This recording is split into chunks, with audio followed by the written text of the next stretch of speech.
Hello and welcome to Arts Our Education, the Talk It Up podcast.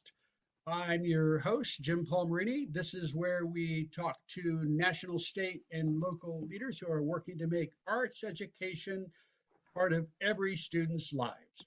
The Arts Our Education campaign is sponsored by the National Coalition for Core Arts Standards. NCAS is a collaboration of 8 national arts and arts education organizations who actively work to ensure quality, standards-based arts education opportunities for all students. And today, we are going to talk about arts integration. What is it? How can it play an important role in the education of our children? And what teachers can do to actually become skilled arts education practitioners. So to bring this subject to life today, I am joined by 2 experts in the field, Dr. Jennifer Katona and Dr. Jenna Masone. Welcome, Jennifer and Jen, if you would like to say hello. Hi, thanks for having us, Jim. And Jenna, are you there? Yes, I'm here. Thank you for inviting us, and we're excited to have this conversation. And I am so honored that you are both here because I think this is an important conversation we need to have. So at that, let's get started. Before we get into some specific questions, could each of you talk a little bit about your work, that you have so much experience? So if we just sort of give some prefatory comments before we actually get into the dive of the questions. So Jennifer, would you like to start? Sure. So I'm Jen Katona, and I've been working in arts education for about 30 years. I've been fortunate enough to be a classroom theater teacher, a teaching artist, a graduate professor. I've worked in arts administration and in public school administration. I came to meet Jenna about 4 years ago, and she was a principal of a K-5 elementary school, and she'll talk a little bit more about that. And with that, when I came to meet her, I had come from doing a lot of arts integration in schools that I saw kind of start and stop. Great success, and then the grant runs out. Great success, and then the principal leaves. Great success, and then the teachers get another initiative. So I came to Jenna kind of with some ideas and ready on how to build sustainable school improvement through really immersive arts integration. And that's where our story begins. And so on my end, I come with a strong elementary background and have been a classroom teacher, 5th grade, 1st grade, 4th grade, 3rd grade, and an assistant principal of elementary schools and a middle school, and came to meet Dr. Katona several years ago, and we both shared this wish to impact students' lives through arts. And we had both lived through many experiences that, as she described, were somewhat ad hoc and or unsuccessful in terms of sustainability and impact on students. And so we created our own version of how we thought arts integration should happen. And we're lucky enough to be able to make that come to life. So I'm going to round out this introduction with your brief bios. So Dr.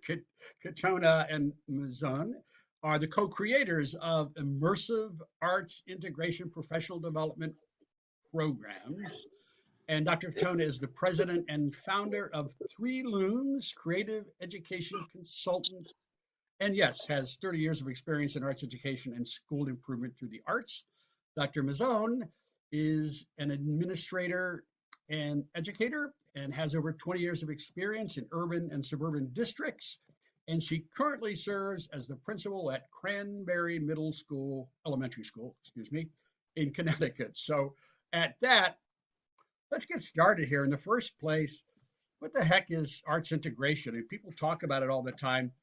You know, it's like, yeah, I know what that is when I see it, but do they really know what it is? So Jennifer, you want to take that one? I'll start that one. Yeah. So arts integration at its most basic level is taking basic art strategies and skills and bringing them into core content areas. So a really common example of that would be to have 4th graders learning about the Aztec civilization, and in their art class, they're painting Aztec wall coverings. or in a history class, they're learning about the Civil War, and then they might do a reenactment of a certain, they might tableau out some battle scenes or reenact a famous debate. In the work that Jenna and I did, we really dug deeper into the artistic process.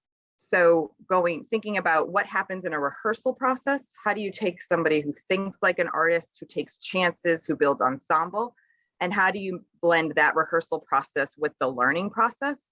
And so rather than them being these kind of siloed, really exciting and expansive for the student learner, where their Aztec civilization is going beyond just their social studies class and into their art class, we like to think about it in being immersive in the whole day. So their day will start with walking into the school as if they're walking into a theater rehearsal. They start there's a lot more circles. There's a lot more thinking about chance taking. There's a lot more hypothesizing and just what if, yes, anding. What happens if we take this color and mix them? So the way an artist sees the world and thinks about the world, we try to bring those practice and thought processes into the learning. Jenna, what do you have to add to that point? So what I would add, and in terms of sort of the example that we described earlier, is particularly with theater instruction, what we did pretty successfully was teach classroom teachers how to use theater strategies in their core instruction. So I think this kind of difference in the traditional view of arts integration is that maybe not everyone was skilled at doing it. And who were the people that were able to do it? Was it just the visual arts teacher in the building? Is it just the music teacher? Or is it just the artist that comes to visit? Or can we include the core content teacher in that model? And I think the way that we viewed arts integration, it's really to include the core content teacher, not just in contributing the content per se, or the subject or topic, but also in the acquisition of the skills that are used in terms of that project that serves either as culminating or something that students do on the daily. So I'm already going to go off script because you guys have got me so intrigued. Let's talk about that collaboration between the arts instructor and the content provider. How does that look? How's that work? Yeah, so I think, and just to take one step back, Jen and I talked about when we met up what we did, and we knew that we wanted to improve student learning. We knew that to do that, we needed to improve or supplement teacher professional development. We needed to give them the skills, as Jenna just said. And so thinking really intentionally around what are those professional developments that need to happen so the work is happening all throughout every content area all day. And one of those thoughts that I personally had as an arts educator was that the arts teachers in the building are going to be 100% on board with this. They're going to fall right in step, and we're not even going to worry about them. We really focused on the core content, and that wasn't necessarily the case. There's a lot of skill that needs to happen with the arts teachers to think about arts integration. They equally have to be considered. And so when we thought about kind of that light bulb went off for us, or for me at least, it was around how to support them to be coaches in the building in a sense, how to support them to think about what that integration of their skill set as well. So rather than just a content teacher coming, which is a little more traditional arts integration, a content teacher coming to an arts teacher and saying, I'm studying X, Y, and Z. Can you do an art project on that? It's both of those teachers coming together. So Jenna, as the English teacher, coming to me to say, I'm reading Where the Red Fern Grows. Great, I'm teaching tableau and physical theater. Let me teach you what I'm teaching and you teach me your content. And so in her classroom, she's using my theater skills, and in my classroom, I'm using her literature content. And so if you were to walk into either of our classrooms in a perfect world, you wouldn't know what classroom it was, what subject was happening at that time, because we're integrating our skill sets together versus the arts teachers just being in support of. They are the integrated lever that sustains it. This is fascinating to me because it would seem to me that what is also happening is ongoing professional development within the building. Jenna can speak more to that. That's Jenna? Go ahead. Yeah, so again, I think if you're thinking about kind of a traditional residency program or visiting artist, it doesn't change the pedagogy of the practitioners in the building. But if you're looking at arts integration as really something that becomes the fabric of the school, then it has to get to the core of the pedagogy used by the practitioners in the building. So in order to do that, there has to be a component of professional development. Well, there has to be buy-in, right? And people have to want to do this and agree to do it, or at least be open to it. And then the decision is made about, what type of integration is taking place. So the example of using theater, it would be, we would propose that, teachers, core content teachers would learn, 4 theater strategies to be able to use in their classrooms. And then that integration, can happen through that vehicle. So that it's not something that, to Jen's point, that somebody just comes in and does, but it becomes something that's ongoing, sustainable in their classroom. There's a question, I think, around the country, whether or not, how many schools, public or otherwise, have theater teachers sort of on staff. If they don't, I think the integration piece can be, typically there's a visual arts teacher and usually there's a music teacher. So integration in those, places require professional development in that everyone understands how the integration is going to happen. They're given time and what's going to happen. They're given time to plan it, time to execute, and then time to reflect, review, and revise. So this makes me think a little bit about when we talk about social and emotional learning and the need for intentionality. So I assume partly what we're talking about is it's ongoing intentionality for both the core subject teacher and the arts teacher. Does that make sense? Something like that? Yes. Okay. So here's a question. I'm going to get back to the track here, the script, sort of.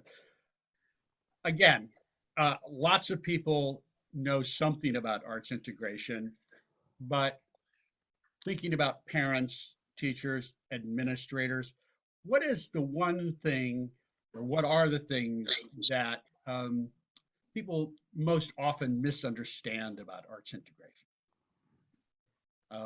Let's see, who would like to take that question?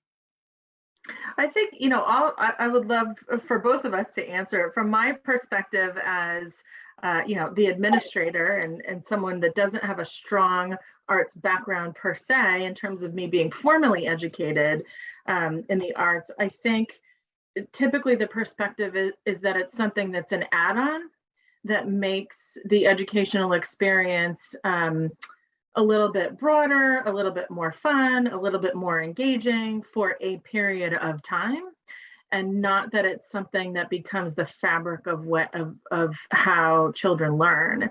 And if you think about, I mentioned before sort of the existence of a music teacher in the building or a visual arts teacher in a building, the thought is that the art happens in those rooms between those 4 walls, as opposed to the potential of it happening throughout the school. So that would be my perception, that it's an add-on and it's something that it's replaceable and it's not a sustainable component of the experience. Yeah, and I would add to that I think that it's somehow going to be a performance, that it's all based around some sort of culmination. And while in the performing arts or even in visual arts, there is an end product, arts integration's purpose is not to go in and do a play with kids, right? Which I think is a pretty standard practice. But as Jenna is saying, the real work is around how to use drama, in this case, as instructional practice, just like you would use a turn and talk or, a KWL chart. Like there's these kind of standard teacher practices. And what we're saying is, let's broaden that to include tableau. Let's broaden that to include improvisation. Let's broaden that to include, role playing, just as they would. And in their bucket of lesson planning, I'm going to put them in small groups to have them discuss this. What we're saying is yes, and put them in small groups and have them create a tableau about it as well. So it's not so much about practicing to get to a final presentation. Now, there are elements of that, right? There's demonstration of understanding, and we've seen great success of them doing, a living museum, or they have, especially over COVID, they filmed a lot of things and kind of done like broadcast news journalism. So they're demonstrating their understanding in performative ways, but it's not about getting to a performance. So we are talking about emphasizing process. Is that? Yes, slightly different than, to any listener out there who's a theater practitioner. When you hear product and process has its own definition. Right. And in integrated arts work, the process is really about, as we said at the beginning, like how to bring the artistic process into the learning process, so that it's not about the process of supporting a student to get to their, ultimately still in the process product conversation, you're supporting process to still get to a successful theatrical product. And that's not necessarily the case in integrative arts. So I think that takes me to my next question. In that integrated process, because we all know that every student is different and there are different strengths and individual students and learning styles and so forth. So how does arts integration create opportunities for differentiated instruction that is mindful of individual student learning styles and strengths, if that makes sense as a question? Yeah. Jenna? Yeah, so I think what ends up happening is that, you put into place these systems and structures where student voice becomes an integral part of the process and the product, to sort of circle back to the previous question in some ways. If you start with ensemble, every day as a method through which students get to know one another, inherent in that process is students demonstrating who they are, or answering that prompt, or participating in that prompt, using their perspective and speaking from their perspective and having their perspective or their person valued. And so, as opposed to it sort of solely coming from the pages of a book or a primary resource, inherent in what students do every day is infuse who they are into the context of that particular lesson. And so when their experience and their perception isn't included, they must become part of the content. Whereas, again, if they're just sort of reading out of a book or having conversations about something and their individuality isn't captured, it becomes less about them being included in the process. And there are sort of implications in terms of SEL, the impact on SEL, and certainly engagement, right? When students can see themselves in the content and see themselves in the work, they become more engaged. And so the benefits are there are multiple benefits. So yeah, and I would add one small thing, which is, and we're getting away from that, but for a long time, differentiated instruction was everybody's going to write this paper. Jim, you maybe have some sort of special need. You can have this option, right? And so differentiation was often an othered. And so when you do arts integration, the whole model is that students get to choose their way of thinking and their way of demonstrating their learning. And so nobody is othered. And truly every child learns differently. And so it's not just for the children who maybe it's formalized on paper, but every child gets to decide, do I want to show you I understand this by orally, in written form, through physical form, through tableau work, through a scene partner, right? So they get used to this model of, I always have 6 or 7 ways that I can show you I understand what's happening. And particularly, if I could just add one more thing, particularly for multilingual learners who may not be comfortable participating in a lesson because they don't have the vocabulary, if there's an opportunity to view vocabulary in multiple ways by hearing it and seeing it in advance of using it, they're going to be more apt to participate, and it will be, again, more reflective of their experience. You anticipated my question, Jenna. That was great. Thank you so much. So it is about different ways of demonstrating learning. That's right. And I love the idea that everybody gets a choice that they decide on their own. Is that right? Yes. Yeah. that makes so much sense. So let's talk about that emotional connection. You mentioned SEL. Yeah. Why is, particularly now, I think as students re-enter the classroom, many of which have been totally out, why is that emotional connection to learning so important in an arts integration model where you're talking about merging arts with other subject content? Can we talk about that a little bit? Yeah, And I can talk. would say before, I'm going to jump ahead, and just before Yeah. you answer, I would say just in advance of connection with the content, it's connection with each other. The students connecting with each other and then connecting with the teacher and then the content. Go ahead, Jen. No, I was going to say, I think it's really two separate questions, which you're addressing, Jenna, which is there's the SEL component, which is what Jenna just said, right? Reconnection, in this case, post-COVID reconnection. And then in a more normal time, just general personal connections. But when we think about integrative work being the emotional connection, and that's a big key piece to the work that Jenna and I do, and I think that makes immersive work different than maybe a more traditional arts integration, is that we know from neurological studies that when any human being has an emotional connection to anything in a memory, they recall that memory with greater detail. And there's a lot of research that names that. There's also a lot of research that names that when we do something over and over again, the pathways in our brain get deeper, and then we have greater recall, right, which is muscle memory.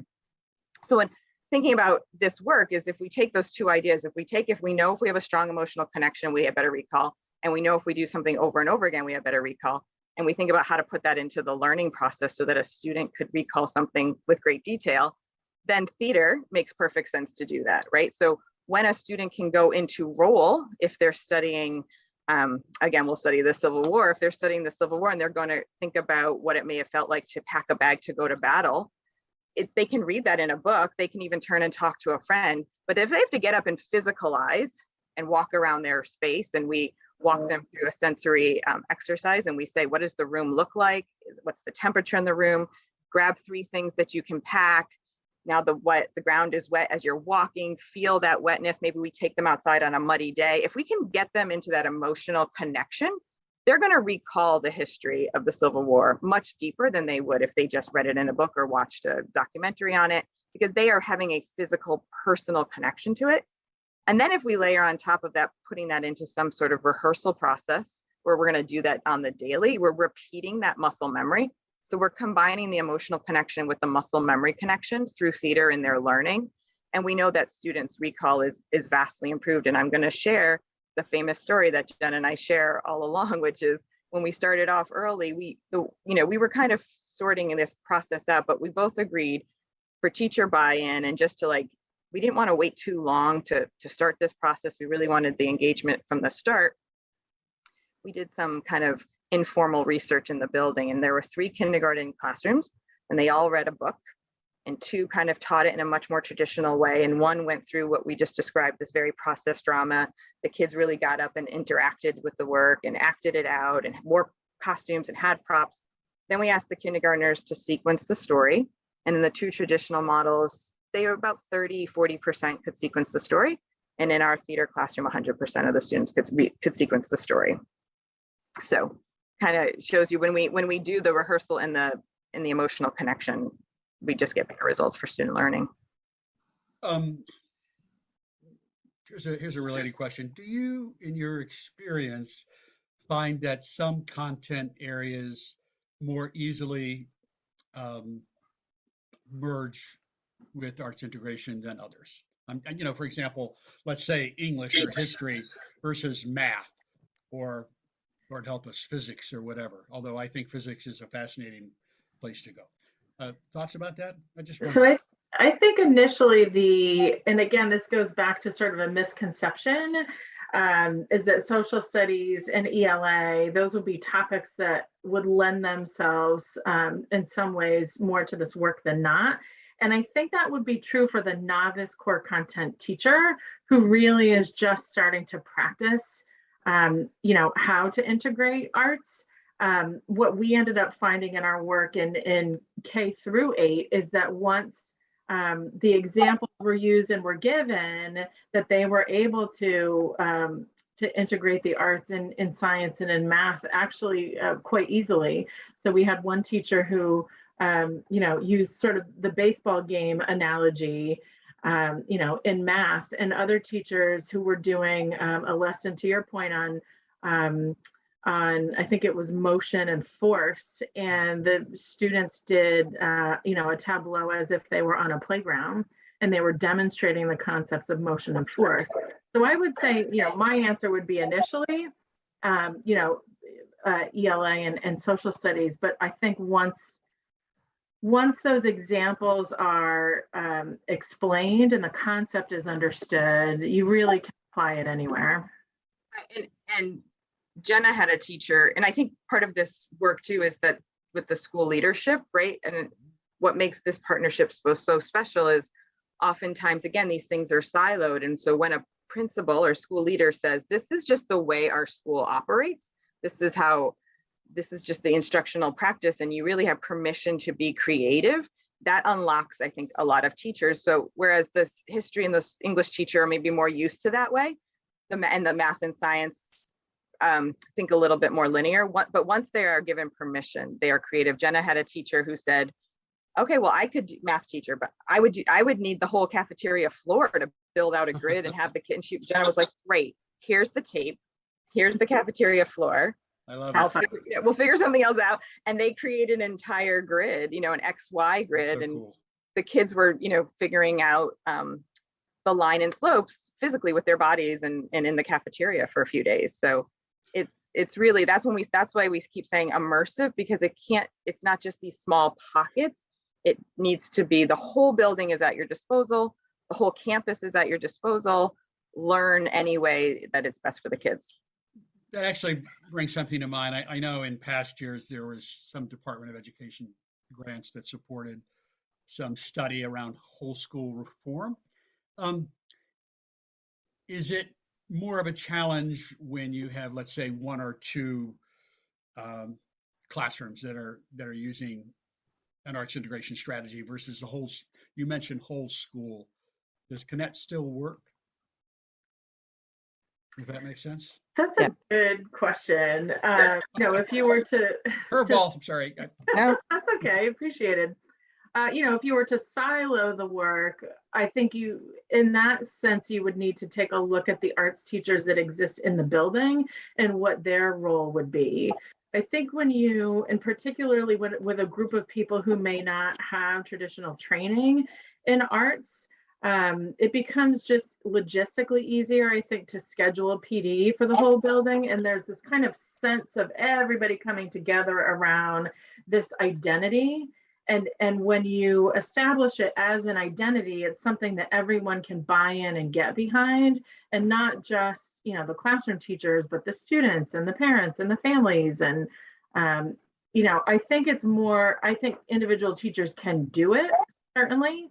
But it's more effective and just more fun if it's the whole school. So go ahead, Jen. No, I was just going to say, I've seen it done both ways, and the schools that go all in whole school, and we're talking the school crossing guard and security and staff. We're talking whole school. When they go whole school, it sustains. When it's siloed and a little more piecemealed, it doesn't sustain.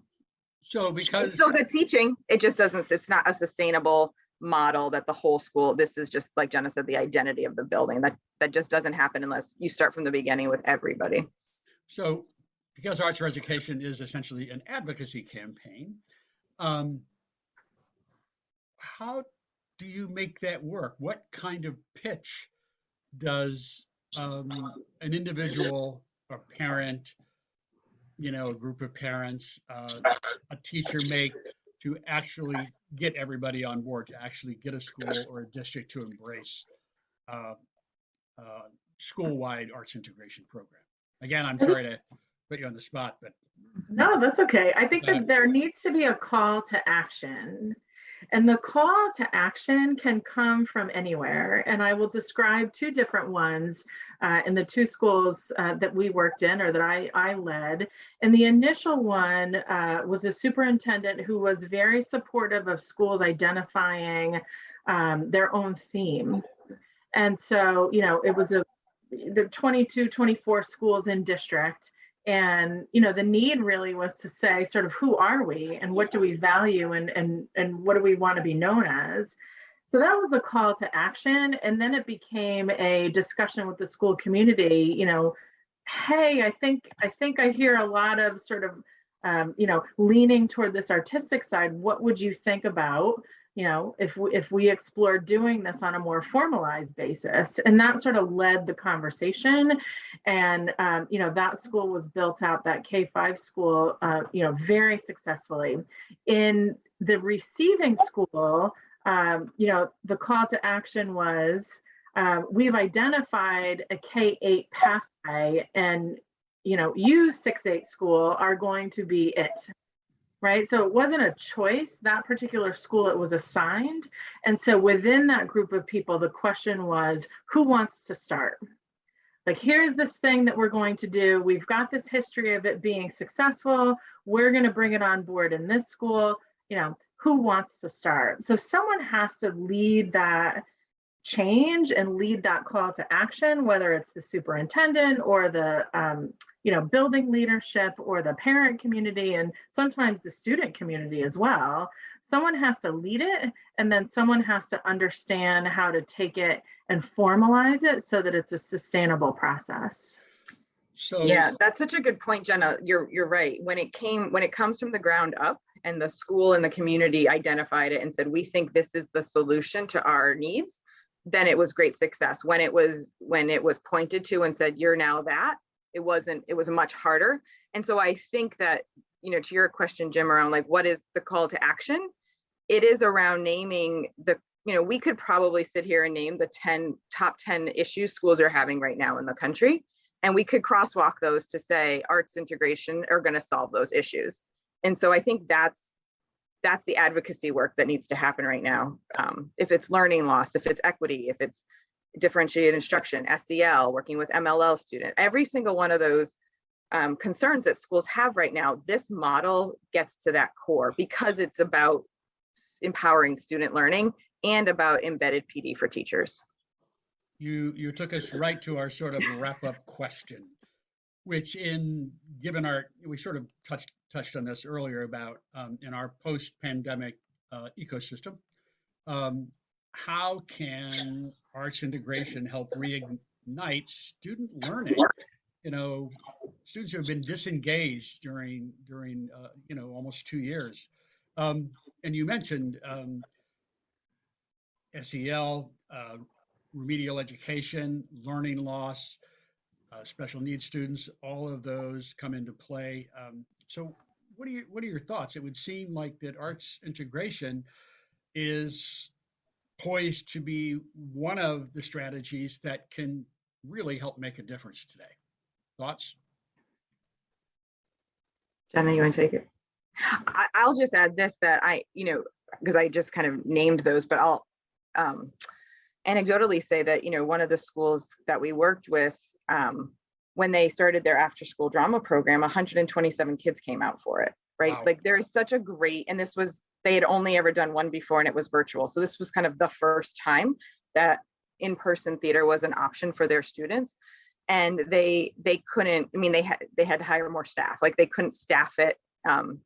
They had to rethink their entire schedule, but there is such a need.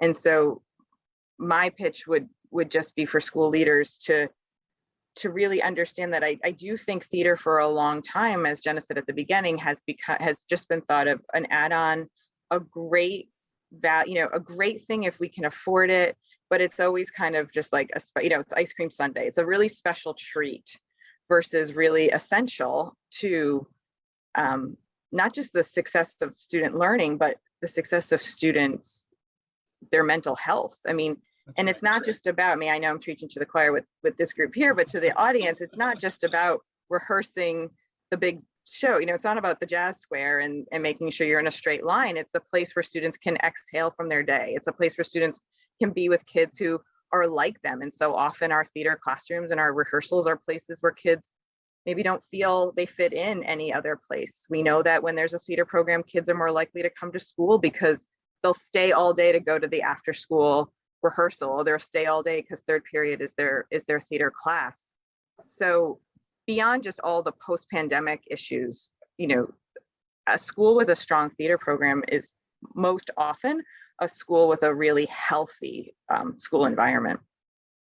And I think even to infuse those theater strategies, if it's not the child that identifies with theater per se, but participates in a theater strategy in a general education classroom setting, the types of games and activities that we've talked about in ensemble. I mean, Yes and is such a simple concept, but so powerful for children that were home and didn't have a voice and were very hesitant to come back in and speak, or were on the other side way too excited to come back and didn't know how to settle down, settle their energy a little bit, to have an opportunity where everyone is standing together in a circle, and their statement is given value and their voice is given a place in the room, including the adults, right? Everyone's got equal billing. That concept of yes, and I see you, and I'm going to add to it, has really, I think, been an antidote to what's been plaguing us, pardon the pun, for the last couple of years. It's been very powerful. So yes, for the theater strategy, and for the theater program, and just for including those strategies in a general setting. In the name of honoring our other arts, and I'm biased towards theater myself. However, I assume that these strategies are equally valuable across all of the arts areas: dance, music, and visual arts. Right? Yeah. Okay. Okay, so this has been great. So what I'm going to ask each of you to do is to just, offer any closing comments you would like to share with our audience, who are many. So Jenna, go ahead. So I would just love to challenge any administrators out there listening who may want the ice cream sundae or think about the ice cream sundae, to know that can be something that happens in your building every day, and it doesn't require grant after grant after grant and lots of money, but it really is just the inclusion of pedagogy, which is what we talk about all the time anyway, learning about it and infusing it in your program. And I challenge you to give some thought to that as to some of the solutions to the problems that we face with such great frequency. Yeah, and to take that same model, I will challenge the arts educators listening to remember that you're a valued resource in your building, and open up those lines of dialogue, if they haven't already been opened, with your school administration on how you can support your colleagues. Oftentimes the arts educators are the ones who do have the expertise on SEL, because it's been part of our work for so long, not just right now. And so can you lead a PD? Can you work on a special project? Is there a task force that you can ask to be a part of to help support your school? At that, I want to thank Dr. Katona, Jennifer, Dr. Masone, Jenna. I got your name straight the whole time. And I'd like to think that everybody out there who is viewing this podcast will check into some of the other resources that are out there around arts integration. If you want to learn more, here are 4 of many resources that are out there regarding arts integration. And first and foremost, I want to say Immersive Arts Integration. That is Jennifer and Jen's consultancy outreach effort. You can check them out. There is the Institute for Arts Integration and STEAM, which has been around a while, and Edutopia. Many folks are familiar with Edutopia. They have lots of resources. And of course, the Kennedy Center, which is a go-to organization for all kinds of arts and education. So at that, I want to thank Jennifer and Jen again. And remember, arts are education for everyone. So sign the Arts for Education pledge indicating your support urge your school board to pass the resolution, the Arts or Education resolution to fund arts education in the 22-23 school year and donate to arts or education to help us share the message. And here's one bonus thing: when you go to www.artsoreducation.org, in the coming weeks, we'll be doing a refresh of our content, which under the thematic of getting ready for the 2022-23 school year, and that will also include a town hall on September the 12th. So at that, Jennifer, Jen, have a great weekend, and we are signing off. Thank you. Bye.